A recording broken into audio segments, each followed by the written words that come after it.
Tommy Tallarico, guten Tag. How you doing? Thanks for having me. So you're a composer for video games, and when we think of video games and music, most of us probably will have a melody, a music inside their head. So before we start talking about your music, could you please hum what's inside your mind right now? Do do do do do do do do do do do do do do do do. I'm a short Italian, so I always have the music to Mario going through my head. So in an interview, you said that you wanted people to still hearing the music even after they stopped playing. So what do you have to do as a composer to make that happen? Well, as a composer, I think the most important part of writing is the melody. You know, there's melody. And then there's dynamics is also very important. But I think melody is the most strong thing. And that's why we still listen to Beethoven 250 years later, you know, a good German composer. Because of that melody, you know, whether da da da da da da da da, you know, whether it's that or if it's so Beethoven's Ninth or Halo, it's all got a great melody that you can hum back, and that's the most important thing to getting people to continue listening. You often state in your interviews that Beethoven would have composed video game music. Absolutely, that's what you say all the time. What would you have composed if you were living in the age of Beethoven? That's a great question. Probably an Italian opera. Yeah. An Italian opera. An Italian opera. Italian opera. In fact, there was a game that I worked on called Advent Rising, which wasn't a very big commercial success, but we wrote a whole Italian opera for the game. So I recommend people checking out the music to Advent Rising. You can, probably get it on YouTube. And actually, the game soundtrack sold more copies than the game itself did.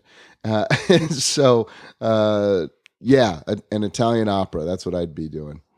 Well, unfortunately, you couldn't practice with Beethoven at that time. But at a very young age, you were composing your own skills. For example, you were recording mixtapes. I read for your friends, and you were like charging 5 cents for the thing, and and you were playing the guitar to it. And on the internet, there's one video. I saw that there was a link in a Reddit, like Ask Me Anything, where you sit in front of a PC and you were playing that old Monty Python PC game. Oh yeah, yeah, yeah. You have like a crazy haircut and stuff. Yeah, the 80s. And and you were referring to you as a future rock star. What was that time like for you? Yeah, so that's a really crazy video, because the way I became into the video game industry is when I turned 21. My two greatest loves growing up were always video games and music. But I never thought to ever put the two together, because there was no such thing as a video game composer back in the 80s and 70s. So when I turned 21, I left my parents crying on a doorstep, and my younger brother. And I left home all by myself. I got a little 2-seater car, and I just drove out to California, which was 3,000 miles away, all the way across the country. And I had no job, no place to stay, no money, no friends, nothing. I just showed up in California. And I was actually homeless for the first 3 weeks that I was in California. And but the first day I was out, I was sleeping under a pier at the beach. And the first day I got there, I opened up a newspaper and I saw a job for selling keyboards at a guitar shop. So I went down there and I got the job right away.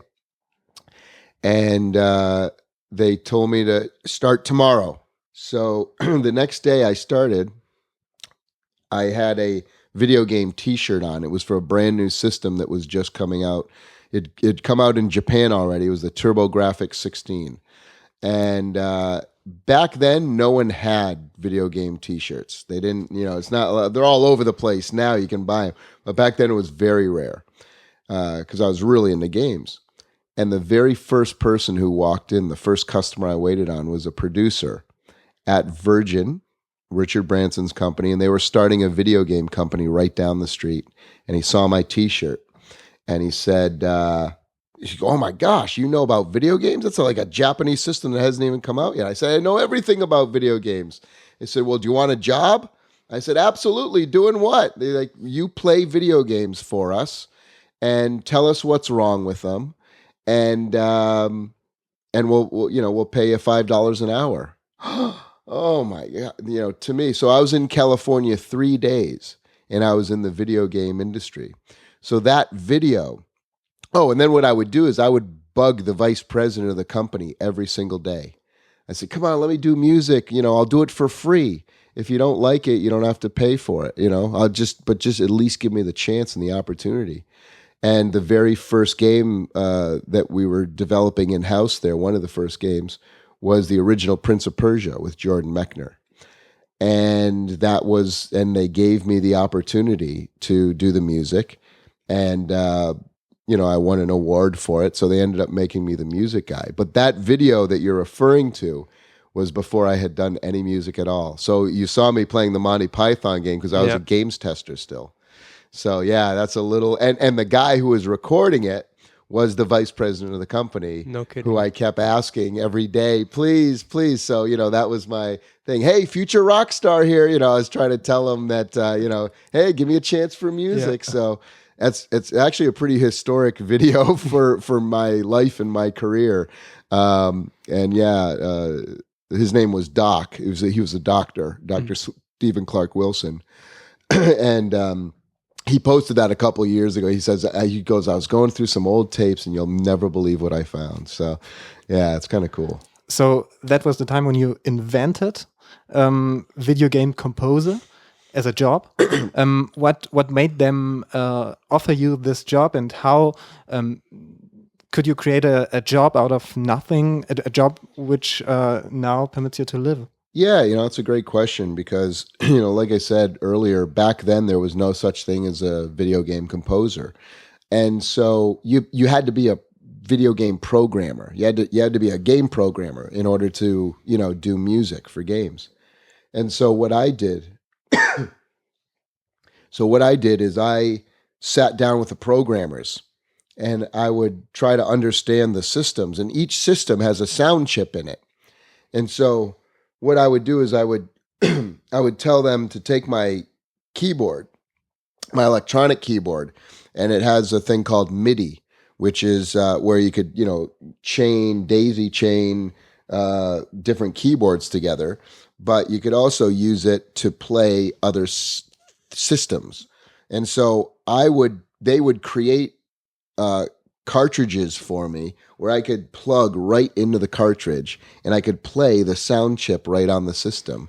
And then music sequencers were just coming out then, where it took that MIDI data and it recorded it onto a computer. So I would have my MIDI keyboard hooked right into the chip, the sound chip of the system, which then looped back into the computer where I could record what I was playing, the data, it would turn it into zeros and ones. And then I would give that information to the programmers. So it was very different way of doing it. Sounds easy. Yeah, very simple back then. Yeah, no, it was absolute nightmare. And and of course, we would get this.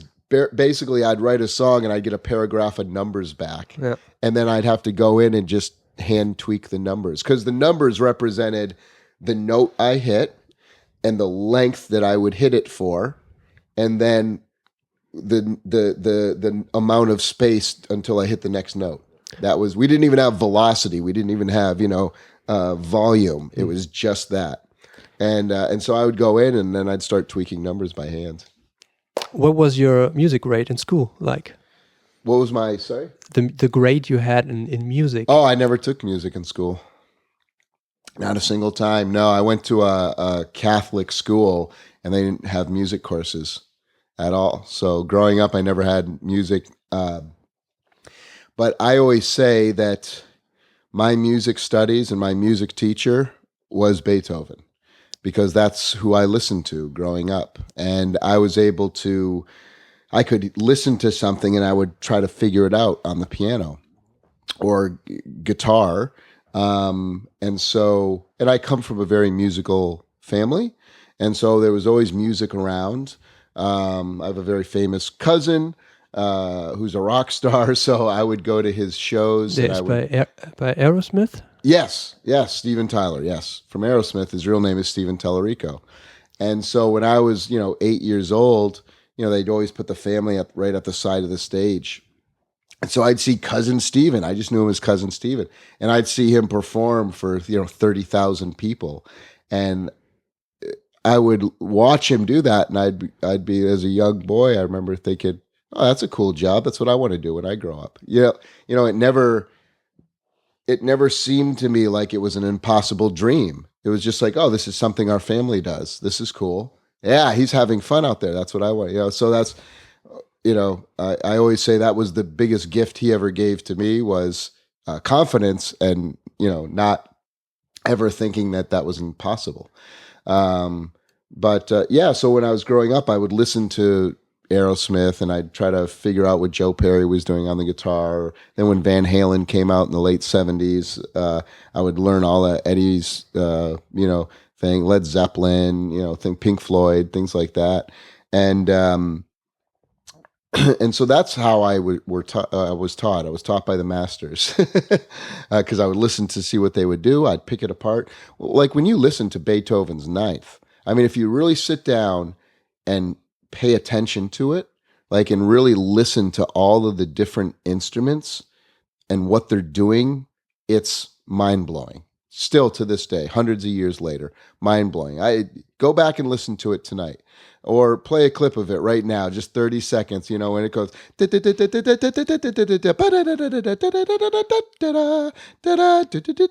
the woodwinds and the cellos and the violins and how they're working with the choir. And it's just everything's doing their own thing, but together it makes this, perfect piece of music.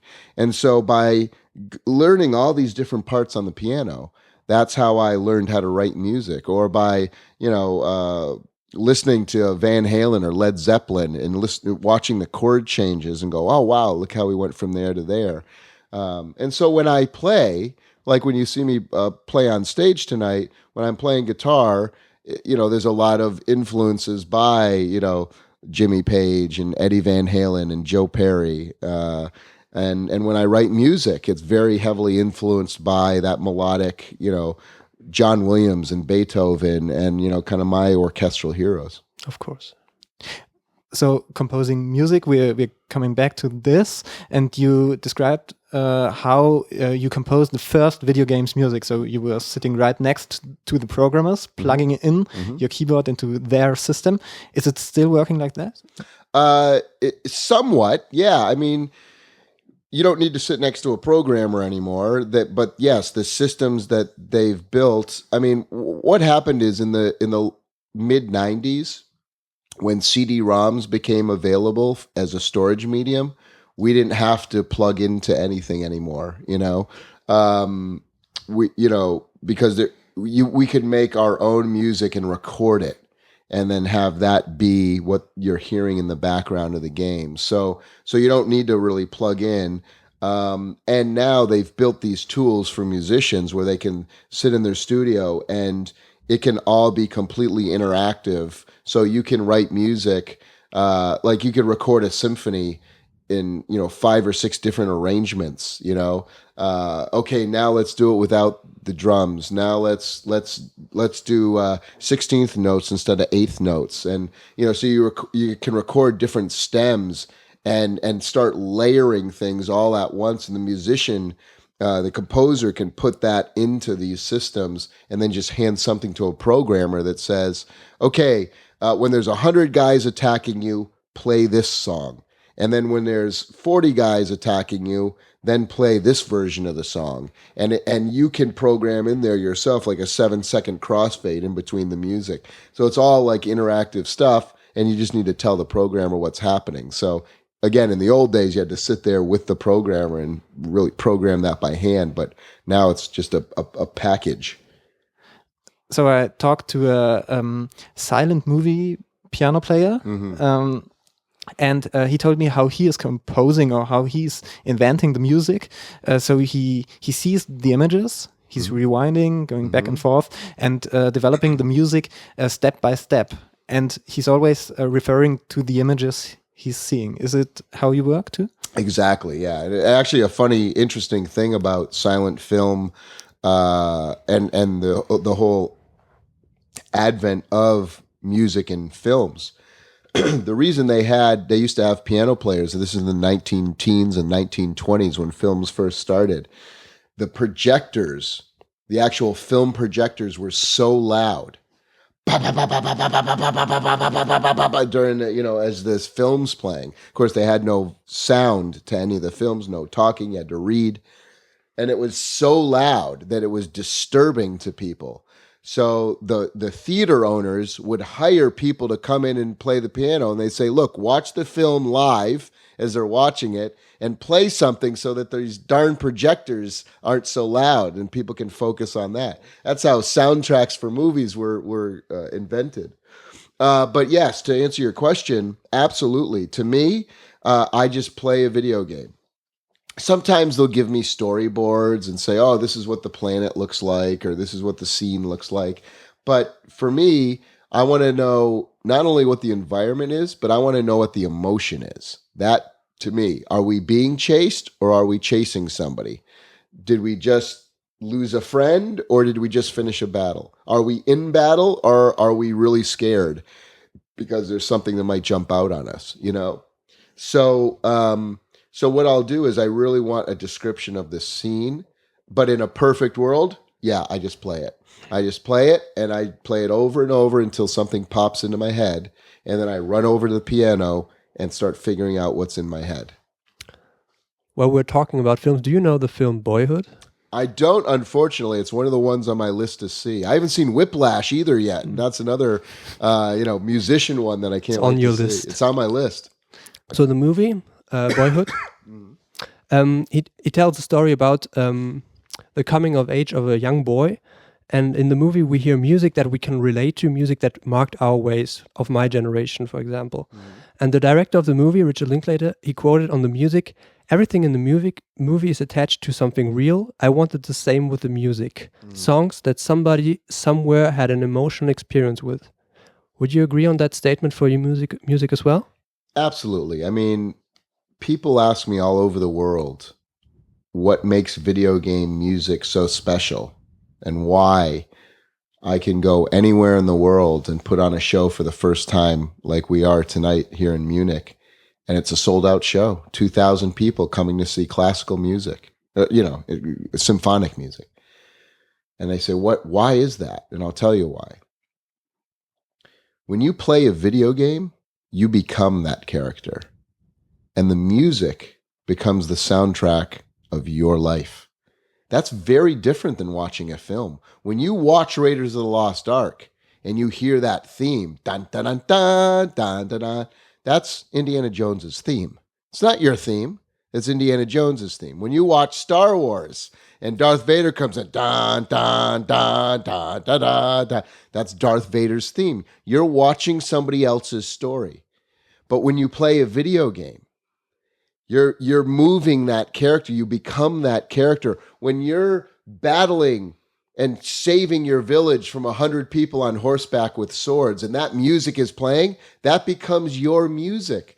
When you go on a 6-hour quest and finally find the treasure box and open it up, and there's a song that happens, that becomes your victory tune for the rest of the day. And you've earned that for hours and hours and sometimes days and days.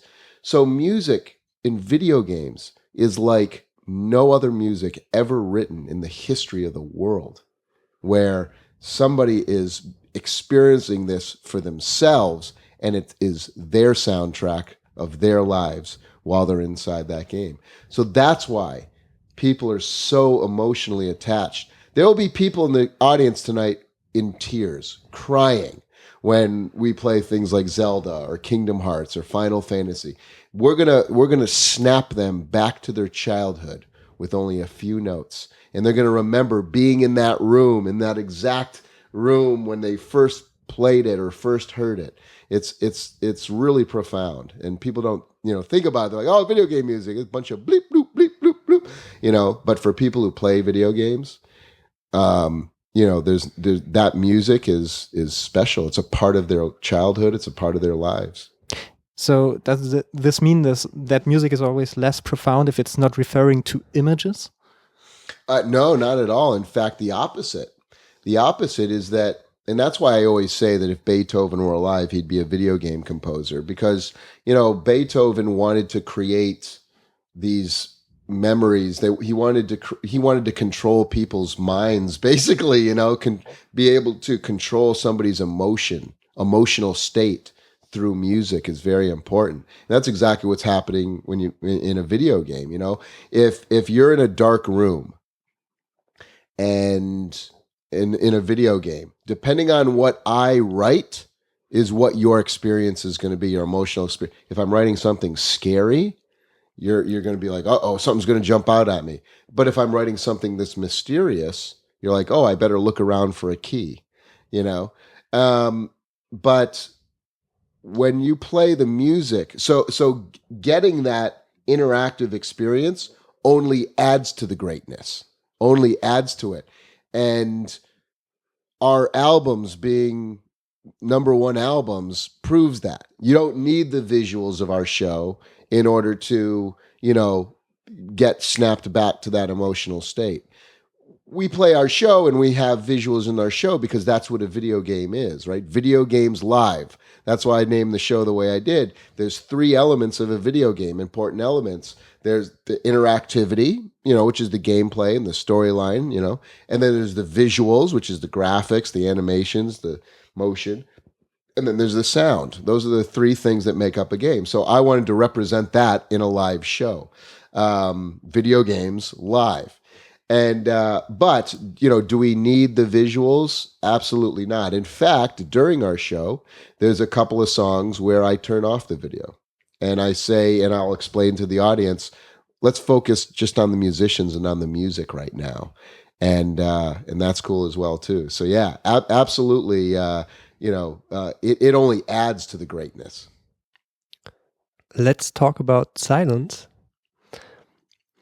I often experience that people around me are not used to remain silent. That there's a certain necessity in our society to have a constant noise, like background noise in our life. Do you have that feeling as well? And what do you think that is? Yeah, well, for me personally, meditation is an important thing in my life, especially in the 21st century, where there's always things hitting you from every angle. So, meditating once or twice a day, brings me back to my core. In music, to me, silence is a sound. Silence is a tool. Because as I had mentioned a little bit earlier before, melody is very important, the most important, but the second most important thing to me is dynamics, meaning volume, right? So in order to be grand and big, you have to be silent first. And then the other way around too, in order to be, you want there to be something quiet, it would have had to have been big first, and then you pull back. And so all the music that I write, I always try to incorporate big dynamics and then small. Dynamics, big, small, quiet, soft, big, but because that's kind of stirring. Think of when you watch a film and a really powerful thing. So let's say there was an explosion happening, right? And let's say a building explodes. and there's constant noise and people screaming and there's fires and there's policemen and this and that, and then the building explodes. It's like, okay. Or there's tons of things going on screen, visceral, and then all of a sudden, shoo, they drop out all the sound, and you see everything moving, and you see all the cops and everything. Silence. Boom! That's much more powerful, right? Silence is powerful. Silence is a tool. So let's ask the musician, the sound expert, what is the sound of silence? It's a great song written by Simon and Garfunkel in 1968. Good. So I don't know how to continue after that perfect answer, but I'm gonna try. The new Call of Duty, I don't know if you played it, if you heard it, Advanced Warfare. Yep. It features sequences with Kevin Spacey. Yeah. They bought Kevin Spacey to act like Kevin Spacey in it. Do you think that one day there will be an Oscar for best video game? Well, there already is, kind of. Oh, you mean an Oscar in the Oscars? The Oscars are for films. That's what it is, So, would video games ever get a Tony Award? That's the award for a musical. So the answer would be no. But we have one for a Grammy Award. So the Grammys is an album of music, a body of work. So that a video game can be in that category, but video games could never cross into the Oscars because that's just for motion pictures, right? So it's a different entertainment experience. You as well would draw the line? Yeah, for sure. Yeah, exactly. Because films aren't as cool as what we do. When will it be an Olympic discipline, playing video games? An Olympic. Oh yeah, I don't know about that. Yeah, a lot of there's the esports thing. I know it's very popular around the world, but I don't know. To me, I don't see it as a sport as much as others might. To me, it's entertainment, and that's not to take away anything from the esports scene. It's unbelievable. I mean, in Korea and around the world, it's China. I watch these events and it's insane. So, but sports to me is something that has some kind of physical activity in it, running, hitting a ball, catching a ball, to that. So an electronic sport maybe, but I view that as more of a competition, not a sport, if that makes sense. For example, I love backgammon. Backgammon is, one of my favorite games that is video game, unrelated. But I wouldn't consider backgammon a sport. It's a competition. Chess is a competition. But that's just me. I don't know. If your life would be programmed into a one PC game, what would that game look like? How would you describe that game? It would be a game about hope and dreams, all coming true, because that's basically what my life, has been. Hard work. I had this dream as a very young child of doing music and again the love for video games, and you'd be in the game, you'd be doing a lot of tasks, a lot of hard tasks, but the payoff would be amazing. The rewards, the treasure would be incredible. That's how I feel like I've lived my life. And what music would we hear to that game? Beethoven. Obviously. And which song do you want us to listen to at your funeral, the real one? Yeah, probably. I love. Barber's Adagio for Strings. That is because it's the saddest piece of music ever written. I would like that played. And maybe Beethoven's Fifth as well, dun dun dun dun, dun dun dun dun. After the sad thing, I want people to, but I want them to, then remember me for who I was. We'll start out sad with, Adagio for strings. I don't know if you're familiar with that piece of music, but if you listen to it, you'll be in tears the first time you hear it. It's been used in a lot of movies, so you might know, you'll recognize it. And then, when they asked Beethoven what those notes were in his fifth, dun dun dun dun dun dun, dun, they said, "What is that?" And Beethoven replied, "That's fate knocking on your door." Tommy Tallarico, thank you very much for having been here. It was a great pleasure to us. So take care. Don't fall off the skateboard. Exactly. Yeah. You want to see the scar? Look at that. Tony Hawk, pro skater, right there. I got the marks to prove it. Remarkable. Thank you for having me. Tschüss, vielen Dank. Bye.